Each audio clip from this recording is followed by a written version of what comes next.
On n'a pas besoin de crédibilité ou de notoriété pour faire preuve d'authenticité.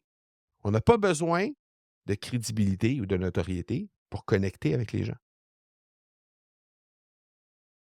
Ce que ça va te permettre de faire aussi, troisième point, c'est de partager. Offrir de la valeur. Et à force d'offrir de la valeur, ça va finir par renforcer ta confiance. Ce que je fais aujourd'hui, je te livre un épisode de podcast et c'est ce que je te fais chaque semaine. Quand je te livre un épisode de podcast, j'ai quelques notes devant les yeux. Tout au plus. Une petite feuille de notes. On appelle ça chez nous, dans l'Académie du podcast, on appelle ça la grille des 4 C. J'ai ça devant les yeux, quelques notes, et j'anime mon épisode de podcast. D'une semaine à l'autre, je prends confiance dans mon contenu. Je prends confiance dans ce que je te livre semaine après semaine. Je prends confiance dans la façon que je te livre le truc.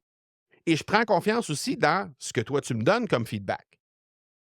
Parce que quand je te donne la valeur, souvent, toi, tu vas revenir vers moi pour me dire: J'ai entendu cet épisode-là, c'est absolument incroyable, ça m'a vraiment aidé et est arrivé tel truc. Et moi, dans ma vie, c'est à cet endroit-là que je suis présentement. Donc, vraiment, ça m'a aidé à faire tel truc.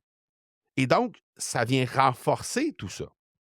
Donc, juste le fait d'accepter de me mettre de l'avant, juste le fait d'accepter de me mettre de l'avant et de m'exposer, de diffuser partout, de l'envoyer sur ma liste courriel, de l'envoyer dans mes réseaux sociaux, de faire des posts un peu partout sur tous mes profils pour exposer mon message le plus possible, ça fait en sorte que j'ai la chance, le privilège de pouvoir être en contact avec un maximum de personnes possible.